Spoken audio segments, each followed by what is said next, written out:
श्री राधा कृष्णाय नमो नमः। सर्वप्रथम मैं भगवान श्री राधा कृष्ण के श्री चरण कमलों की वंदना करता हूँ। आप सभी भक्त श्रोताजनों को भी सादर नमस्कार करता हूँ।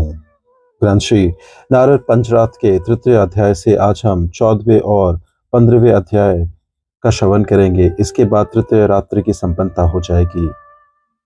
आज के अध्याय में हम भगवान श्री कृष्ण के मंत्र का प्रयोग, ध्यान, पूजन आदि तथा विभिन्न विषयों पर चर्चा करेंगे जो इस ग्रंथ में इस प्रकार से वर्णित है।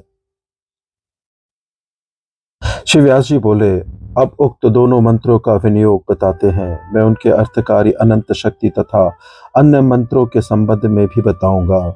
सदा जात सूर्य को प्रभा के समान देव की पुत्र पीताम्बर धारा और हाथों में शंख चक्र गदा तथा पद्मधारी श्री कृष्ण की मैं वंदना करता हूँ।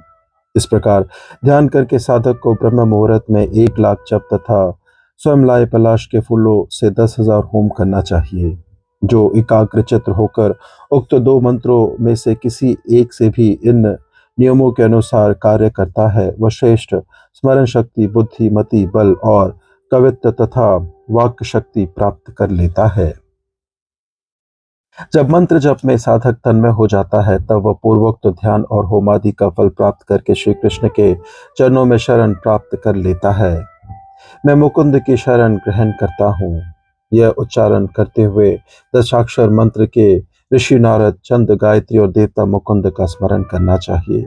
यदि प्रातःकाल उठकर भक्तियुक्त साधक 108 बार जप करता है तो वह 6 महीने के भीतर ही शुद्धर हो जाता है। श्री कृष्ण के दिव्य शरीर में संपूर्ण देवत्व सम्मिलित है और वह श्री कृष्ण गायों को चरा रहे हैं। उनका बाल सुलभ स्वभाव और नील वर्ण है। वे अपनी माता की गोद में विराजमान है। इस प्रकार ध्यान करके जप करना चाहिए। जो घी के 10,000 अग्नि में होम करता है, वह अवल श्रद्धा, भक्ति और अशाश्वत शांति प्राप्त करता है। मंत्र के समस्त कार्य वायु बीज या और उसके बाद बाल लीला तमने हुम फट नमः लगाकर संपन्न करना चाहिए। इसका गायत्री नलकूबर बालकृष्ण और सिद्ध ऋषिगण है। इस प्रकार इसका जप करना चाहिए। यह ध्यान करना चाहिए कि श्री कृष्ण बाल शैया पर लेटे हुए रो रहे हैं और गोपियां उन्हें दूध पीने का आग्रह कर रही है। इस प्रकार ध्यान करते हुए जो संपन्न तर्पण करता है, वह श्रेष्ठ फल प्राप्त करता है। अमुना अनुरूप के बाद रस रूप का उच्चारण करते हुए यह कहे कि मैं अन्नधिपति श्री कृष्ण की वंदना कर रहा हूँ। अमुना अनुरूप रस रूप नमः मम अन्नाधिपते नमः अन्न प्रच्छ स्वाहा, यह 30 अक्षरों का मंत्र है। इस मंत्र के नारद ऋषि है और छंद अनुष्टुप है। इसी रूप में इसका जप करना चाहिए। जो भूत बाधा, बाल ग्रह, उन्माद, स्मृतिहास आदि से त्रस्त हो, वो अपनी मूर्धा में यह ध्यान करे कि श्री कृष्ण पूतना का स्तनपान कर रहे हैं और फिर मंत्र का जप करे। इससे सभी अनिष्टकारी लक्षण समाप्त हो जाते हैं। बालक रोना बंद कर देता है और सभी दुष्प्रभावी तत्व उसे छोड़कर तत्काल भाग जाते हैं। फिर पूतना का वध करने वाले श्रीहरि के मुख को अग्नि मानकर अग्नि में तुलसी की मंजरी, पुष्प, पंचगव्य आदि का होम करे। प्रशस्त गव्य तत्व कलेशना भी चेष्यते। दुग्ध के श्रेष्ठ पदार्थों से कलश को भरकर उसका अभिषेक करके यथाशक्ति 1000 जप करने से समस्त उपद्रव शांत हो जाते हैं। अष्टादशाक्षर मंत्र के साथ हुम फट स्वाहा लगाकर और इत्यादि का उल्लेख करके ब्रह्म गायत्री का द्रव्यजन उपद्रव को शांत करने के लिए प्रयोग करना चाहिए। यह ध्यान करते हुए कि श्री कृष्ण के चरण कमलों ने शकट को उलट दिया है। उपरोक्त तो दो मंत्रों में से किसी का भी विघ्नों की शांति के लिए 10,000 जप करे। बालकृष्ण नीलबदन और अपने दोनों हाथों में दधी तथा खीर लिए हुए हैं। उनके गले में छोटी छोटी घंटियों से युक्त हार और व्याघ्रनक सुशोभित है। इस प्रकार ध्यान करते हुए साधक को शतवीर्य युक्त कर घी और दूध आदि से अग्नि में होम करना और मंत्र का 1,00,000 जप करना चाहिए। फिर गुरु को दक्षिणा देना तथा ब्राह्मण को भोजन कराना चाहिए। इस प्रकार साधक रोगों से रहित होकर 100 वर्षों तक जीवित रहता है। यह श्री पुरुषोत्तम सहित एक अन्य दशाक्षर मंत्र का प्रयोग करना चाहिए। हे विष्णु, मुझे दीर्घायु प्रदान करो, इन शब्दों से प्रार्थना करे। यहाँ नम्रता एक अन्य 30 अक्षरों का मंत्र कहा गया है। इसका ऋषि नारद छंद अनुष्टुप और देवता श्री कृष्ण बताया गया है। अब इसके अंगों को बताते हैं। सूर्य, पंचभूत, इंद्रिया, वाशुगन, नेत्र, आत्मा, महानंद, प्रति ज्योति और विद्या आदि देवों का क्रमानुसार पूजन करना चाहिए। इस मंत्र का 1 लाख जप तथा खीर से 10,000 होम करके दुर्वा समर्पित करने से दीर्घायु प्राप्त होता है। बकासुर का वध करते हुए श्री कृष्ण का ध्यान करके एक अन्य मंत्र तथा उसके शिशु नामों का जप करना चाहिए। इस प्रकार जप समाप्त करके वदन पर तिल का तेल मलकर स्नान करना चाहिए। साथ ही यहाँ बलि वपुषे स्वाहा इस मंत्र का जप करें। गायों की रक्षा करते हुए और अन्य पशुओं को चराने के लिए ले जाते हुए साधक को गोप वेश में वेणु बजाते श्री कृष्ण का ध्यान और पूजन करना चाहिए। वम्रयुक्त वासुदेव का एक अन्य मंत्र अष्टादशाक्षर वर्ण वाला है। इसके ऋषि नारद छंद गायत्री और देवता श्री कृष्ण है। कुंभिन नसादि व्याधि ग्रस्त होने अथवा सिर में सांप काट लेने पर बछड़ों को रक्षा करने वाले श्री कृष्ण का स्मरण करने से व्यक्ति पूर्ण स्वस्थ हो जाता है। इसमें यह ध्यान करना चाहिए कि श्री कृष्ण कल या नाग के फन पर नृत्य करते हुए अपने नेत्रों से अमृत की वर्षा कर रहे हैं, जिससे संपूर्ण शरीर स्निग्ध हो गया है। इसी प्रकार किसी भी विष के समन के लिए बाएं हाथ की तर्जनी उठाकर काल्य मर्दन करने वाले श्री कृष्ण का स्मरण करते हुए जल से एक कलश भरकर उसे विष रहित जानना चाहिए। फिर मंत्र का 1200 जप करने और जल छिड़क कर सर्प का अभिषेक करने से सुख प्राप्त होता है। साथ ही फन और कारू मध्य में दयाक्षर मंत्र का जप करना और यह उच्चारण करना चाहिए कि देव के पुत्र सर पर नृत्य कर रहे हैं। फिर उनके नृत्य के शब्दों को सुनते हुए उन्हें प्रणाम करना चाहिए। दांत का दर्द होने पर रोगी को यह भावना करनी चाहिए कि वह श्री कृष्ण के चरण कमलों में नत है। साथ ही नारद मुनि का स्मरण करते हुए मूल मंत्र का जप करना चाहिए। इस मंत्र का छंद अनुष्टुप और काल्य मर्दन करने वाले श्री कृष्ण देवता है। मंत्र का 1 लाख जप और घी से अग्नि में से 10,000 हवन करना चाहिए। वस्त्र सहित अंग दिक्पाल देवताओं, देव और दिशाओं के देवताओं का पूजन करके विषादी के संबंध में पूर्वोक्त सभी क्रियाएं करनी चाहिए। विष के प्रभाव को नष्ट करने के लिए इसके अतिरिक्त जगत में अन्य कोई मंत्र नहीं है। इस मंत्र में गुटिका, धेनुवारी और कल्प वृक्ष के अनेक अंगों का औषधि के रूप में प्रयोग होता है। इन औषधियों का मिश्रण बनाकर रोगी को पिलाना तथा मंत्र उपजप पूर्वक उनका दंश के स्थान पर लेप भी करना चाहिए। साथ ही गोवर्धनधारी, शक्तिशाली और पराक्रमी श्री कृष्ण का ध्यान करना चाहिए। दाहिने हाथ में बांस का एक डंडा लेकर श्री कृष्ण का ध्यान और उनके मंत्र का जप करता हुआ साधक बिना छाता के भी बाहर जा सकता है। उसे वर्षा, प्रचंड वायु, वज्रपात आदि का कोई भय नहीं होगा। यदि साधक अपने इष्ट मंत्र का जप करे तो उसे क्षति पहुंचाने के प्रयास चाहे कितने भी प्रबल क्यों न हो, सदैव निष्फल होंगे, अर्थात साधक को कोई क्षति नहीं पहुंचेगी। यदि उक्त मंत्र का 10,000 जप किया जाए तो निश्चित रूप से वर्षा नहीं होगी। साथ यहाँ यमुना के जल में क्रीड़ा करते हुए श्री कृष्ण का स्मरण करना चाहिए। 10 लाख तर्पण करते हुए प्रिय गोपियों द्वारा फेंके गए जल से पूरी तरह भीग गए श्री कृष्ण का ध्यान करना चाहिए।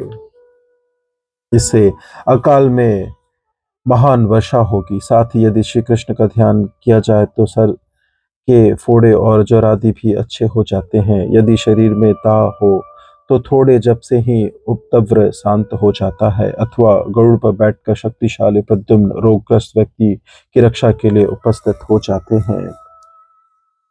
यदि ज्वर को शांत करना है तो अच्युत देव का स्मरण और होम करना चाहिए। यदि भौतिक ज्वर हो तो सिर पर उक्त मंत्र का जप करना चाहिए। इससे असाध्य होते हुए भी कुछ क्षणों में ज्वर शांत हो जाएगा। इसके लिए 4 अंगुल की समिधाओं से अग्नि में होम और श्री कृष्ण की पूजन करना चाहिए। जो शांति के लिए बाणों से विभंग भीष्म का ताप हरण करने वाले श्री हरि का स्मरण और ईख के टुकड़ों का होम करना चाहिए। किसी भी अन्य रोग का उपचार करने के लिए रोगों के सर का स्पर्श करते हुए श्री हरि का ध्यान करें।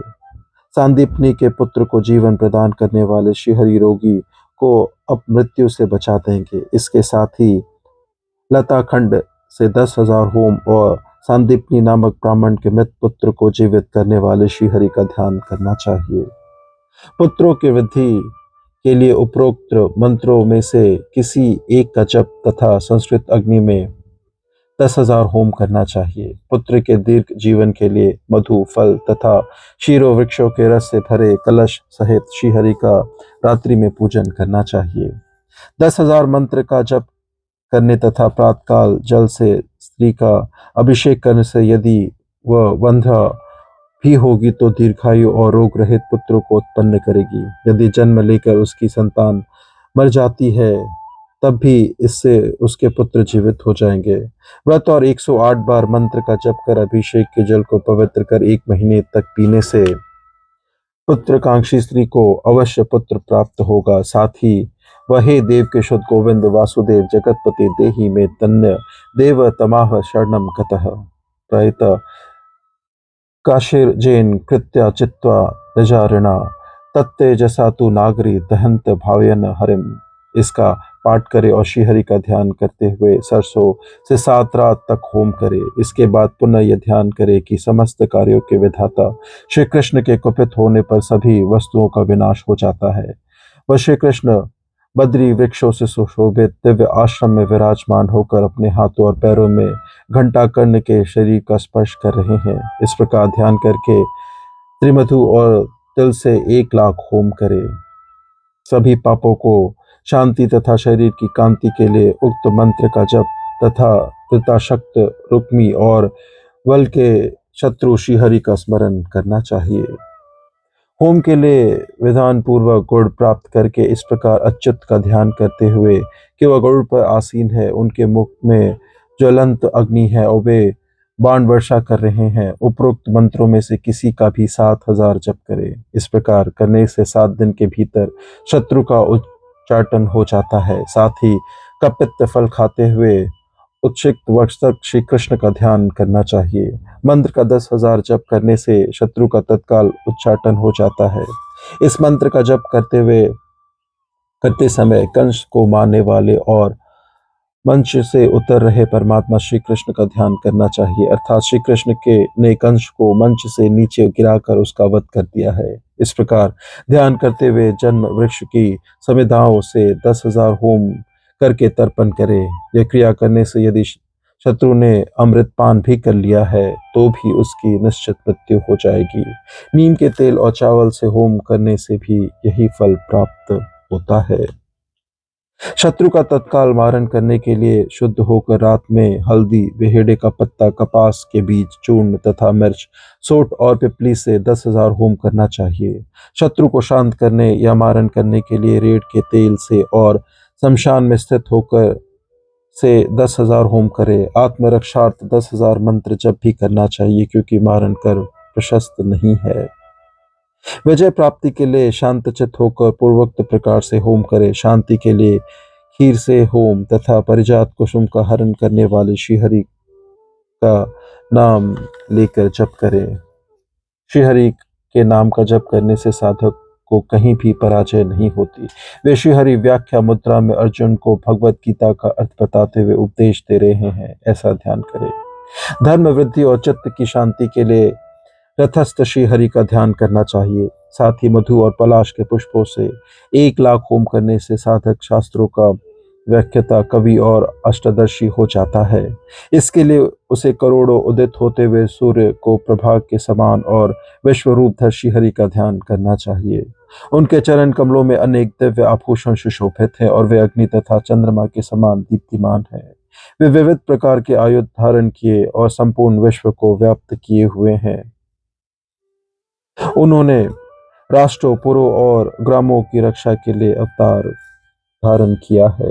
इस प्रकार प्रेम पूर्वक ध्यान करके उपरोक्त 2 मंत्रों में से किसी एक का अथवा अर्जुन ऋषि नामक मंत्र का जप करते हुए उनके चरणारविंद का ध्यान करे। इसका छंद त्रिष्टुप देवता, विश्व रूपधर विष्णु तथा जप के लिए विनियोग बताया गया है। फिर गीता मंत्र का उच्चारण करते हुए ऋषिकेश का जप तथा सभी बाधाओं को शांति और सर्व रक्षा के लिए अग्नि में होम करना चाहिए।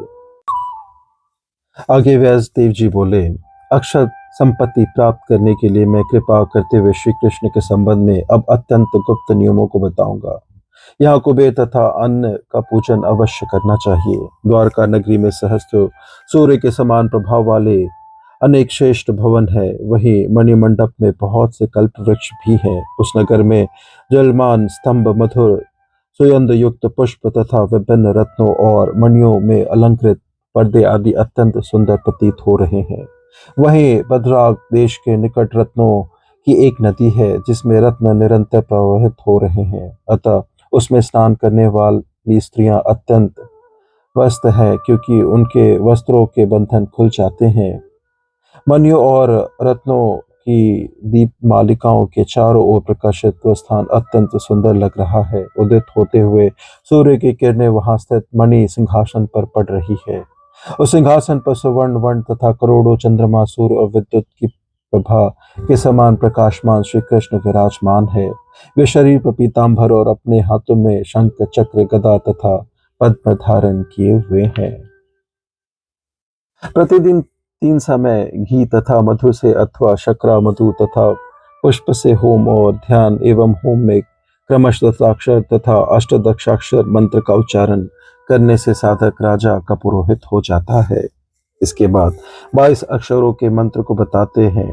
मंत्र इस प्रकार है: ऐं क्लीं कृष्णाय हिं गोविंदाय र गोपीजन वल्लभाय ओम स्वाहा। इसका षडंग और ऋष्यादिनाश 18 अक्षरों के मंत्र के समान ही है। नाम, ख्याति तथा वांछित वस्तुओं को प्राप्त करने के लिए 20 अक्षरों के मंत्र की पूजा करनी चाहिए। इसमें यह ध्यान करना चाहिए कि बायां हाथ विद्या को सर्वस्व पुस्तक को पकड़ने के लिए उठा हुआ है। दाहिने हाथ में अक्षमाला तथा मात्र काम्य स्फटिका माला लेकर पूजा करनी चाहिए। पीतवसन श्याम कोमल छवि वाले मोर पंख के आभूषण धारण किए हुए सर्वज्ञ तथा सब कुछ जानने वाले मुनियों द्वारा उपासित श्रीहरि का सदा गायन करना चाहिए। इस प्रकार ध्यान करने से साधक वेश, विलास और भजन तथा स्त्रियों का अधिपति बन जाता है।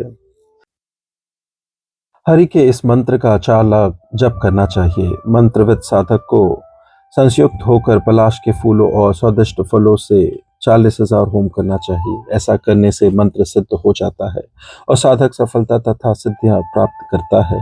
इस प्रकार सिद्ध साधक पांडित्य के जिस किसी क्षेत्र का अभ्यास करता है, उसमें उसकी गद और पद्ममयी वाणी गंगा के प्रवाह के समान प्रवाहित होने लगती है। वेदों, शास्त्रों और पुराणों के महान पंडित के रूप में उसकी ख्याति होती है। वह श्रेष्ठतम संपत्तियों को प्राप्त कर लेता है और अंत में परम पद प्राप्त करता है।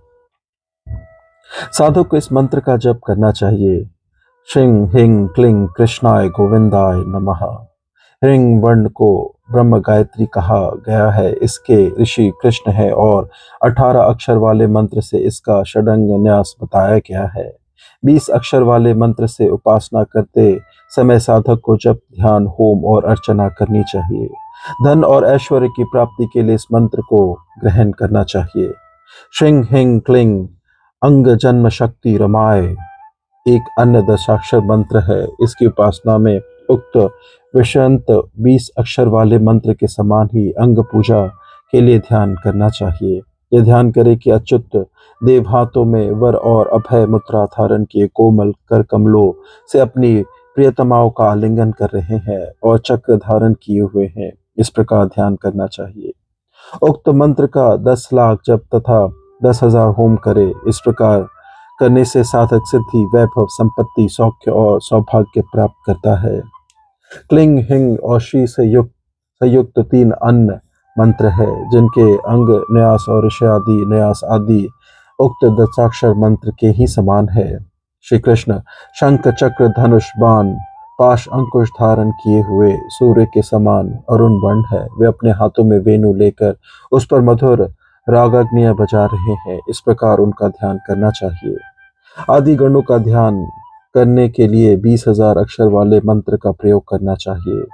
अंग देवताओं और 10 दिक्पालों का तृतीय वरण में पूजन करने के लिए दशाक्षर मंत्र ग्रहण करना, मंत्र का 5 लाख जप और खीर से 50,000 होम करना चाहिए। ऐसा करने से मनुष्यों को संपत्ति तथा कांति देने वाला यह मंत्र सिद्ध हो जाता है। इस प्रकार से ग्रंथ श्री नारद पंचरात से तृतीय रात्र से 14वें और 15वें अध्याय की संपन्नता होती है तथा तृतीय रात्र की सभी संपन्नता हो जाती है। श्रवण करने के लिए और अपना बहुमूल्य समय देने के लिए आपको धन्यवाद। त्रुटियों के लिए क्षमा प्रार्थी हूँ। श्री राधा कृष्णाय नमो नमः।